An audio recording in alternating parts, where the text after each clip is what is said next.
Olá, igreja, graça e paz em nome de Jesus. Estamos mais um domingo transmitindo a palavra do Senhor, a pregação do Evangelho. E nesse dia eu quero saudar em especial as mamães pelo seu dia. Hoje é o segundo domingo de maio, Dia das Mães. Nós também dizemos que o maio é uma comemoração também, já como o mês da família, mas em especial hoje, Dia das Mães. Vai o nosso abraço, o nosso carinho por todas as mamães, principalmente as mamães da Igreja Presbiteriana da Vila Americana. Parabéns pelo seu dia, mamãe, que Deus a abençoe, as abençoe sempre, que guarde e que faça sempre, que tenha sempre sobre a vida de vocês a poderosa mão do Senhor, protegendo, orientando, dando conselhos sábios na educação dos filhos, na condução do lar. E o papel da mamãe é algo muito importante. Que a gente possa pensar nisso não somente nesse dia, mas todos os dias. Todos os dias. Então, nesse momento, sem delongas, nós queremos estar lendo a palavra do Senhor e meditar na sua palavra. Eu convido a igreja para que abra a palavra do Senhor no Evangelho de Lucas, capítulo 5. Nós vamos ler do verso 17 até o verso 26. Evangelho de Lucas, capítulo 5, do verso 17 até o verso 26. O tema dessa leitura é o seguinte: a cura de um paralítico em Cafarnaum. É um texto bastante conhecido de todos. Vamos lá, vamos acompanhar então, de novo? Lucas 5, do 17 ao 26, que diz assim: Ora, aconteceu que num daqueles dias estava ele ensinando e achavam-se ali assentados fariseus e mestres da lei, vindos de todas as aldeias da Galileia, da Judéia e de Jerusalém. E o poder do Senhor estava com ele para curar. Vieram então uns homens trazendo em um leito um paralítico e procuravam introduzi-lo e pô-lo diante de Jesus. E não achando por onde introduzir por causa da multidão, subindo ao eirado, o desceram no leito, por entre os ladrilhos, para o meio diante de Jesus. Vendo-lhes a fé, Jesus disse ao paralítico: Homem, estão perdoados os teus pecados. E os escribas e fariseus arrazoavam, dizendo: Quem é este que diz blasfêmias? Quem pode perdoar pecados, senão Deus? Jesus, porém, conhecendo-lhes os pensamentos, disse-lhes: Que arrazoais em vosso coração? Qual é mais fácil dizer: Estão perdoados os teus pecados, ou levanta-te e anda? Mas para que saibais que o Filho do Homem tem sobre a terra autoridade para perdoar pecados, disse ao paralítico: Eu te ordeno, levanta-te, toma o teu leito e vai para casa. Imediatamente se levantou diante deles e, tomando o leito em que permanecia deitado, voltou para casa, glorificando a Deus. Todos ficaram atônitos, davam glória a Deus e, possuídos de temor, diziam: Hoje vimos prodígios. Vamos orar? Senhor Deus e Pai, nós te damos graças por esse dia que tu nos concede. Muito obrigado, Senhor, pela tua igreja que tem te buscado de uma maneira diferente agora, onde não é possível temporariamente estarmos reunidos no templo, mas te louvamos porque a igreja tem te buscado através da tua palavra, das orações, do culto doméstico. Queremos te louvar também pela vida de todas as mamães, principalmente as mamães da nossa igreja. Que a tua graça, o teu favor esteja sobre a vida delas, ó Pai, estejam sobre a vida delas. Abençoa cada uma. Nós também te pedimos que tu nos oriente, nos ilumine nesse momento da exposição da tua palavra. Nós oramos agradecidos em nome de Jesus. Amém. Queridos, quando nós lemos um texto e já conhecemos, já ele é íntimo de nós já fazemos assim já está dentro do nosso, do nosso quadradinho, né? Já está dentro do nosso quadrado. E esse texto é um texto bastante conhecido. E quem sabe a gente já tem até se deparado com ele outras vezes, onde num encontro houve uma cura de um paralítico. Mas eu gostaria de estar trabalhando com vocês um pouco mais de detalhes desse texto. O que ele pode nos ensinar, o que ele pode nos mostrar nas entrelinhas, de quem o texto está falando, de quem Lucas está falando, qual era a situação do momento. E como parte introdutória, eu gostaria de estar descrevendo o cenário onde onde se deu esse milagre. Algumas outras narrativas do Evangelho Sinóptico, onde também relata sobre a cura do paralítico, diz que relata que Jesus estava em casa. Na verdade, quando Jesus ia em Cafarnaum, ele ficava na casa de Pedro. Então, provavelmente, tem alguns comentários que até relatam isso, sobre Jesus estar em Cafarnaum, na casa de Pedro. E ele está nessa casa, é interessante que a fama de Jesus já tinha se espalhado por todo lugar, por todas as regiões. Se nós olharmos aqui, ainda no verso 17, diz assim, que vindos de todas, fariseus e mestres da lei, vindos de todas as aldeias da Galileia, da Judéia e de Jerusalém. Todos estavam buscando a presença de Jesus. Todos queriam estar com Jesus. E nessa multidão de todos os grupos de pessoas, de todos os tipos de pessoas, eu quero estar classificando aqui três grupos. Três grupos de pessoas que estavam presentes e com motivo diferente. Nem todas as pessoas buscam a mesma coisa com a mesma motivação. Essa é uma grande verdade. Então eu quero estar relacionando o primeiro grupo. Não necessariamente nessa ordem, mas vou relacionar assim.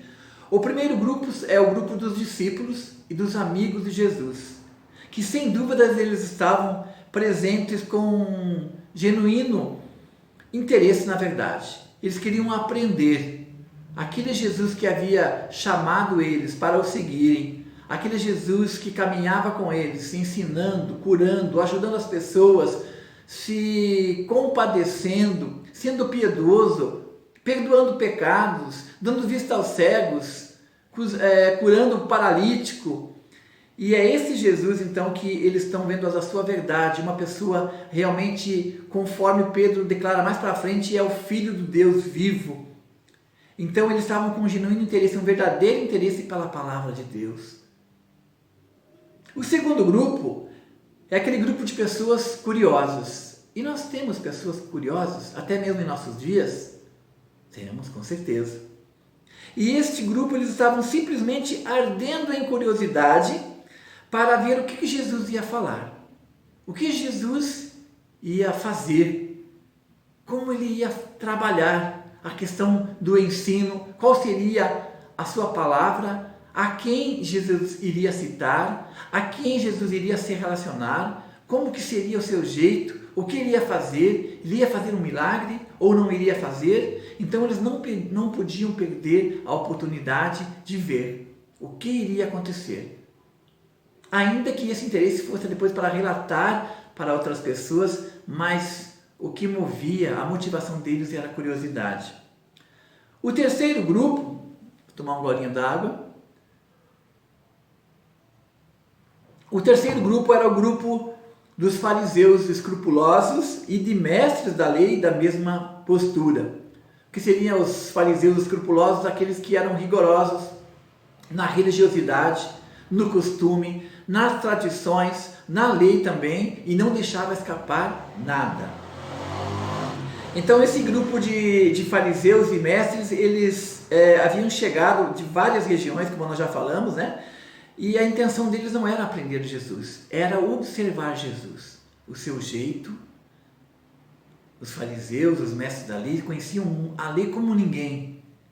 E Jesus não tinha entrado numa escola que eles estudaram, eles estudaram. Então, eles estavam observando com a máxima atenção para pegar Jesus no contrapé, para ter uma oportunidade de acusá-lo em algum momento. O mestre da lei e os escribas, eles não formavam um partido político igual os saduceus e os fariseus. Os escribas, eles eram peritos nas questões da lei. E aqui no Evangelho de Lucas eles são mencionados pela primeira vez aqui no capítulo 5, os mestres da lei. E é interessante também nós lembrarmos que os fariseus e os mestres da lei, eles eram mestres na sinagoga, exemplos da religião aos olhos do povo. Eles eram exemplos da religião aos olhos do povo. Eles mesmos se autodesignavam como guardiões da lei. Eles que protegiam a lei. Como se até nós disséssemos de hoje, nós vimos até, em algum momento a gente vê as pessoas que têm o poder de polícia e até mesmo em algumas situações algumas pessoas dizendo, eu sou a lei. Na verdade, as autoridades, elas fazem com que a população, a sociedade cumpram a lei, né? Elas fiscalizam para que a sociedade cumpra a lei. Então todos são cumpridores da lei. Voltando aqui para o texto, então eles mesmos se autodesignavam que eles eram guardiões da lei e da sua observância. E interessante, e Jesus se entra em divergência com eles várias situações, né? Não é somente uma vez, várias vezes. Uma grande questão, um grande problema também dos fariseus e dos mestres da lei, que eles consideravam as interpretações, né? Heidegger, teólogo alemão, ele diz assim que eles consideravam as interpretações e regulamentos transmitidos pela tradição em pé de igualdade com a Escritura. E no comentário também de Hendricks, ele diz assim que a lei real de Deus frequentemente era sepultada.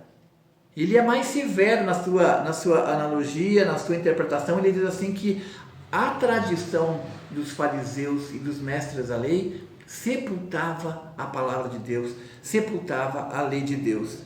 Gostaria que vocês abrissem a palavra de Deus, voltassem aqui nós estamos em Lucas 5, abra a palavra do Senhor, por favor, em Mateus 15, de 1 a 6. É muito importante nós lermos esse texto para nós compreendermos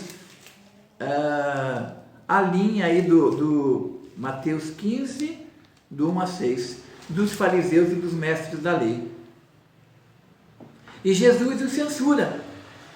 Observamos lá então, observemos em Mateus 15, nos diz assim: então vieram de Jerusalém a Jesus alguns fariseus e escribas e perguntaram: por que transgridem os teus discípulos a tradição dos anciãos? Ele não está falando da palavra, mas a tradição dos anciãos, pois não lavam as mãos quando comem. Ele, porém, lhe respondeu, Jesus respondeu: por que transgredis vós também o mandamento de Deus por causa da vossa tradição? Porque Deus ordenou: honra o teu pai e a tua mãe. E quem maldisser a seu pai ou a sua mãe, seja punido de morte. Mas vós dizeis: se alguém disser a seu pai ou a sua mãe, é oferta ao Senhor aquilo que poderias aproveitar de mim. Verso 6. Esse jamais honrará a seu pai ou a sua mãe. E assim invalidastes a palavra de Deus por causa da vossa tradição. A tradição, então, dos anciãos da igreja era dessa forma. Se o pai ou a mãe tivessem necessidade de alguma coisa, eles poderiam optar para dar para Deus ou para a igreja o valor, no que diz respeito a recurso, ou a mesmo a dinheiro ou a recurso, para a igreja, que estaria dando para Deus, estaria dando tudo certo. E Jesus reprova a atitude deles, diz: de maneira alguma, vocês não podem deixar de ajudar os seus pais, vocês não podem dar suporte para eles, porque vocês vão estar desonrando. Então vocês estão preocupados no lavar as mãos, e aquilo que é mais importante, os filhos a honrarem os seus pais, o seu pai e a sua mãe, e nisso vocês estão desobedecendo a lei. Então nessa narrativa, Hendricks, ele fala a respeito de uma maneira mais forte. Os escribas de Israel, eles eram peritos da lei, sem dúvida, sabiamente incluídos na delegação dos fariseus. Eles se programaram para ir até Jesus. Não foi uma coisa assim por curiosidade, sem querer, mas foi algo planejado. Então, os fariseus mais os mestres da lei estavam realmente cercados de todo o conhecimento da palavra, que na pregação de Jesus eles queriam, como já dissemos no início, eles queriam pegar Jesus num contrapé. E daí nós vemos essa oportunidade, então, como Deus é tremendo, essa oportunidade onde as pessoas levam um paralítico e chocam mais ainda eles, no que diz respeito à sua compreensão. Mas essa parte introdutória, então, eu quero nesse momento estar, depois dessa parte introdutória, estar falando um primeiro ponto e prometo ser breve. Recordando apenas o tema da nossa mensagem, pessoas que buscam a Jesus. O primeiro ponto, os que levam as pessoas a Jesus. A fama de Jesus percorria por toda a Galileia, as multidões afluíam sedentas para ouvir a voz dos seus discípulos. Assim, alguns homens, aqui não diz na narrativa de Lucas, alguns homens, mas na outra narrativa do Evangelho, Mateus, diz que quatro amigos pegam um paralítico e levam até Jesus. Esses quatro homens levam, eles sabiam que aquele paralítico fosse deixado aos pés de Jesus, alguma coisa ia acontecer. Jesus não iria deixá-lo da mesma forma. Eles buscando com todo o coração, com a fé, com a vontade de deixar aquele homem nos pés de Jesus, alguma coisa iria acontecer, ele seria curado. Então eles envidaram todos os esforços. Eu quero citar aqui 4 pontos que motivaram os homens a levar o paralítico até Jesus. O primeiro, eles tiveram uma visão. Jesus, nós sabemos que ele já curou inúmeras pessoas, de todos os tipos de enfermidade. Semelhante àquela mulher com fluxo de sangue que disse: eu já procurei todos os recursos para curar a minha enfermidade, mas eu tenho certeza que se eu tocar em suas vestes, eu serei curado. Da mesma forma, aqueles homens, eles tiveram visão. O segundo ponto, eles tiveram perseverança. Perseverança, por quê? Porque eles se depararam com a multidão. Então, quando nós olhamos esses 3 grupos que nós citamos no início, os 2 últimos grupos, tanto os curiosos como os grupos dos escribas e dos fariseus, ninguém deu lado para que se passasse aquele homem no leito. Quem sabe eles insistiram, clamavam: por favor, deixe-nos passar, nós queremos ir até Jesus. E quem sabe disse: olha, você não vai atrapalhar a pregação. A pregação é mais importante. Então pode retirar esse homem daqui e levem ele para de onde vocês trouxeram. E eles perseveraram: nós vamos tentar chegar num outro grupo, a gente pode passar por aqui então para chegar até Jesus? De modo algum, eu não vou ceder o meu lugar. Eu não vou ceder o meu lugar. Eles ficaram indiferentes da necessidade do paralítico. E o outro ponto que eu quero estar mencionando é a criatividade. O Senhor nos dá visão, o Senhor nos dá perseverança e o Senhor nos dá criatividade. Eles falaram: então vamos para o telhado. Nós afastamos algumas telhas e vemos o lugar exato onde está Jesus e descemos o homem. E com isso eles também fizeram uma demonstração de fé. Nós temos certeza que se este homem estiver diante de Jesus, ele será curado. Hoje também nós precisamos levar pessoas a Jesus. Elas não irão por si mesmas. Elas estão presas aos seus pecados, acomodadas em sua letargia. A incapacidade do que é a letargia? A incapacidade de reagir, de expressar emoções, uma apatia, uma inércia, é um desinteresse. Cabe a nós levar as pessoas até Jesus. O segundo ponto, queridos, esse ponto nós falamos dos que levam as pessoas a Jesus. E o segundo ponto da nossa mensagem é o seguinte: os que impedem as pessoas irem a Jesus. Nós já mencionamos há pouco. Em primeiro lugar, a multidão. Em primeiro lugar, a multidão. Eles insistiram de todas as maneiras, de diversos ângulos, com diversas pessoas: deixem nós passarmos, nós queremos pedir que o Senhor realmente cure esse homem que está impedido de andar, que está no leito. Mesmo sabendo da urgência do paralítico, a multidão não se comoveu, não levantou um pé, não ajudou, impediu.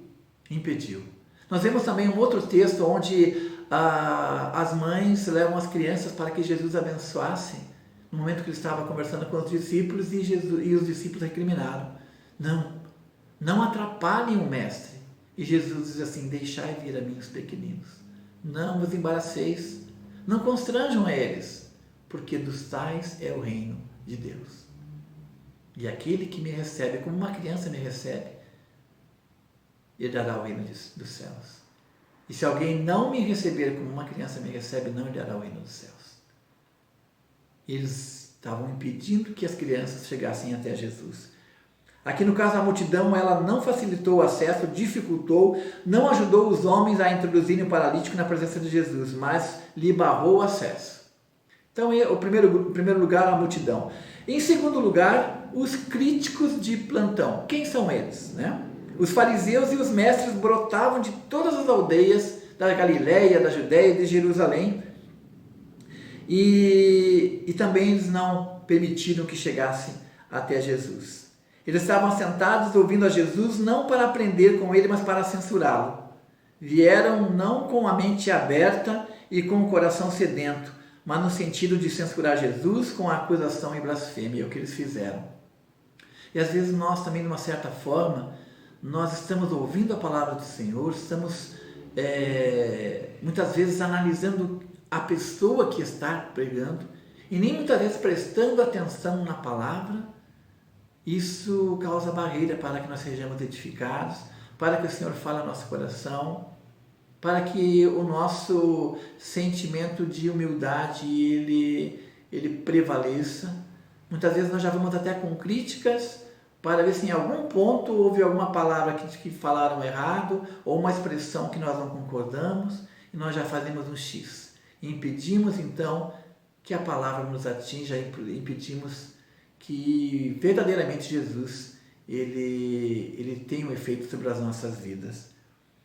Gostaria de estar comentando também com os irmãos a respeito dos que impediam, né, os mestres da lei e os rabinos. Havia uma crença entre os mestres da lei e os fariseus que se alguém estava enfermo é porque ele tinha pecado.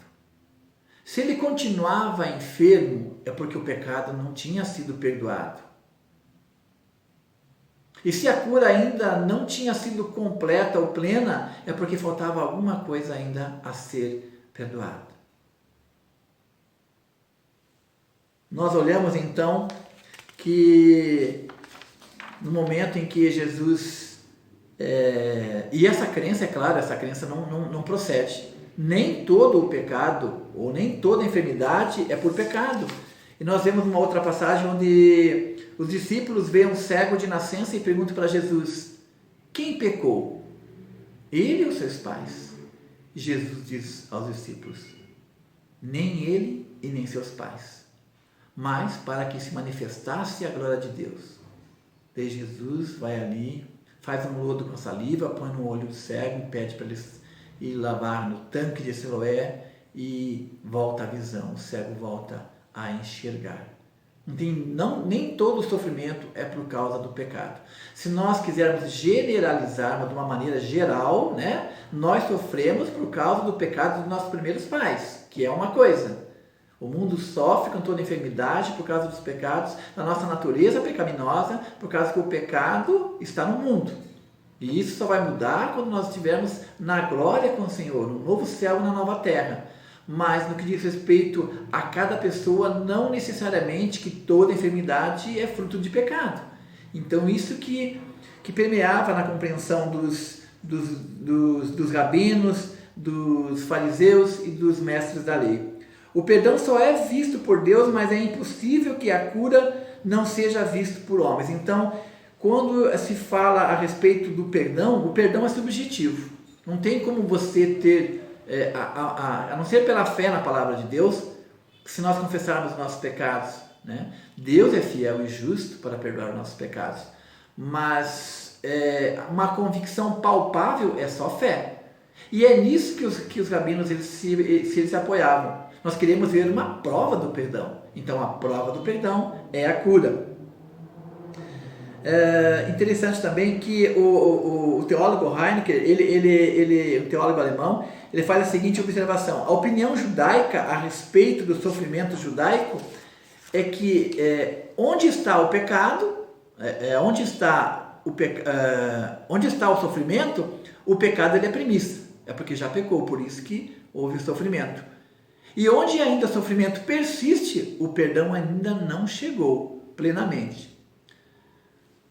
Se Jesus curou o homem da paralisia, logo o homem está perdoado, até obedecendo também a crença dos rabinos, olhando por esse viés. E se ele está perdoado, então Jesus acabou de exercer uma obra que é prerrogativa exclusiva de Deus, perdoar pecados. Então, logo ele é Deus. O Senhor é tremendo. Ele usa de uma oportunidade ali tremenda, única. E eu gostaria de estar até retornando aqui na leitura da palavra, onde Jesus diz para o homem, e em outro evangelho ali, Mateus, Marcos, ele fala, filho, estão perdoados os teus pecados. Ele aproxima numa linguagem afetiva, numa linguagem mais próxima, uma linguagem de amor, uma linguagem de carinho. Ele diz, filho, estão perdoados os teus pecados. Como estavam os doutores da lei, razoavam, e lembra que, apenas lembrando que ninguém falou alguma coisa, eles estavam na sua mente, no seu coração, razão quem ele pensa que é. Mas se nós analisarmos de uma maneira bem nua e crua, eles não estão errados. Eles não estão errados em afirmar que o único que pode perdoar pecados é Deus. Eles estão errados em não identificarem Jesus Cristo como Filho de Deus. Nisso eles estão errados.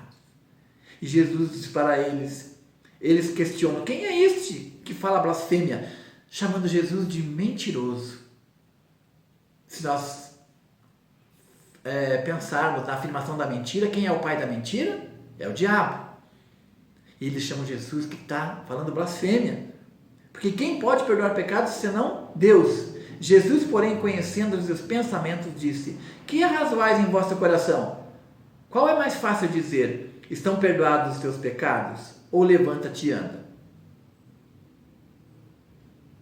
Mas para que saibais que o Filho do Homem tem sobre a terra autoridade para perdoar pecados. Ele disse ao paralítico, eu te ordeno, levanta-te, toma o teu leito e vai para a tua casa. O homem estava perdoado, o homem estava curado. Uma atitude completa, uma atitude cabal, uma atitude que não tem como qualquer argumento que queira se colocar. Aqueles que o impediam, viram ali o poder de Deus. E Jesus Cristo mesmo nos narra no final do Evangelho de Mateus, todo o poder me foi dado no céu e na terra. Segundo ponto, os que impedem as pessoas a irem a Jesus. E o terceiro ponto, encerrando, o último ponto, o milagre daqueles que de coração aberto vão a Deus. O homem paralítico foi alvo do amor de seus amigos e da graça de Deus. Os amigos levaram e o deixaram aos pés de Jesus, e Jesus perdoou e curou. O que os homens podem fazer é levar as pessoas e deixar aos pés de Jesus. Ainda essa semana, eu estive observando, tem um grupo que fazem comentários dos escritos da obra de John Stott, e então ele faz a seguinte afirmação, que o nosso dever, ou a nossa parte, é levar o Evangelho às pessoas, levar as pessoas até Jesus, A transformação, a cura, a salvação é o Espírito Santo que faz. E graças a Deus por isso. Então o que cabe a nós é crermos em Jesus e pregarmos a boa nova. Pregarmos Jesus Cristo. Esse homem estava desanimado. Ele diz assim para o homem: tem de bom ânimo, tem de bom ânimo. Estão perdoados os teus pecados, tem de bom ânimo.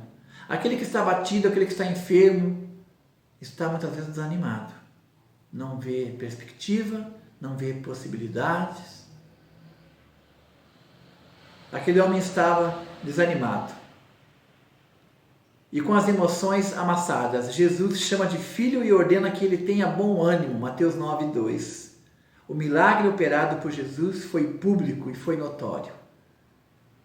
Todos estavam presentes, todos viram. O homem foi perdoado e curado, o homem que estava atrofiado se levantou. Teve cura física, cura emocional e cura espiritual. Ele teve restauração familiar. Aquele que era carregado no leito, agora levanta-se e carrega o leito onde ele era carregado. Para concluir, igreja, essa semana eu observei uma postagem do reverendo Felipe Fontes e ele escreve o seguinte texto que eu quero concluir e compartilhar com os irmãos. Esse texto que diz assim: li que o ator Flávio Migliaccio cometeu suicídio e deixou a sua angústia registrada em uma carta. A humanidade não deu certo. Tristeza. Uma constatação correta, mas uma solução inadequada. Jamais o suicídio será uma solução adequada. Então, uma constatação correta, mas uma solução inadequada. De fato, a humanidade não deu certo, mas Deus a fará dar. Deus a fará dar. Aliás, ele já começou. Há relatos de que um homem perfeito, com perfeição plena, foi visto andando pelas estradas da Judéia há cerca de 2000 anos atrás. E os que resolveram segui-lo mudaram da água para o vinho. As pessoas precisam saber de Jesus. As pessoas precisam saber disso. E é apenas nós, cristãos, podemos contar para elas. E ele finaliza o texto dizendo: abra a boca e pregue o Evangelho, meu filho. Tema da nossa mensagem: pessoas. O primeiro ponto, os que levam as pessoas a Jesus. O segundo ponto, as pessoas que impedem, os que levam e os que impedem. E o último ponto, o milagre daqueles que de coração aberto vão a Jesus. E nós já conhecemos esse Jesus. Ele já faz parte da nossa vida. Ele é uma realidade em nossa casa, em nosso lar. Que nós possamos estar levando as pessoas para Jesus. E crendo que diante de Jesus, Ele fará um milagre. Haverá transformação. E a transformação, a conversão, a mudança de atitude é com o Espírito Santo. A nossa missão é levar as pessoas até Jesus. Que a gente possa estar refletindo. Nesse momento de pandemia, nesse momento de restrições de ir e vir, nesse momento onde a mídia mostra um índice acelerado das mortes pelo coronavírus. Muitas pessoas precisam ser levadas a Jesus. E isso é de nossa responsabilidade. Que o Senhor te abençoe, que o Senhor te guarde, que o Senhor te fortaleça. E por mais que muitas vezes você se ache como fraco, com as forças enfraquecidas, mas o Senhor é contigo e Ele quer te usar para que você abra a boca e pregue o Evangelho, para que as pessoas em seu tempo sejam alcançadas pelo Senhor, Que o Senhor nos abençoe, que o Senhor nos guarde mais uma vez. Nós vemos a atitude dos homens, dos 4 amigos, eles tiveram visão, eles tiveram perseverança, eles tiveram criatividade e eles tiveram fé. Tenha uma boa semana na graça e na paz de Cristo. Eu quero orar mais uma vez com vocês. Vamos orar? Querido Deus e Pai, muito obrigado pela Tua palavra, Senhor, que nos assiste, que nos encoraja, que nos desafia, que nos conforta, que nos consola. Nos ajuda, ó Pai, realmente a sermos porta-voz do Teu Evangelho. Que nós possamos estar levando as pessoas para Jesus, para que elas possam ser alcançadas, curadas, perdoadas, transformadas, Senhor. Se também com a nossa família, ó Pai. Guarda, protege. Coloca, Pai, em nós realmente esse sentimento de compromisso diante de Ti, diante da Tua ordem. Que nós possamos estar aproveitando todas as oportunidades para falar daquele que nos salvou, que nos curou e que nos transformou. Nós oramos agradecidos em nome de Jesus. Amém. E que a graça do nosso Senhor e Salvador Jesus Cristo, o amor de Deus nosso Pai e a comunhão do Espírito Santo esteja conosco, com todo o povo de Deus, hoje e para todo sempre. Amém e amém. Queridos, repetindo apenas nas nossas palavras que a saudade é grande. Eu tenho sentido também muita falta das nossas reuniões no templo, dos nossos pequenos grupos, do nosso ir e vir, de estar nos saudando, de estar nos abraçando. Essa semana ainda agora estou gripado, estou com a voz até meio rouca, tenho tido um pouco de tosse. Não se preocupe, não creio que seja o coronavírus não, mas estou na mão do Senhor, estou gripado sim, e um pouco de coriza, tosse, mas o Senhor tem nos guardado, o Senhor tem realmente nos protegido. Tenham todos uma boa semana na graça e na paz de Jesus Cristo. Deus os abençoe. Amém? Amém.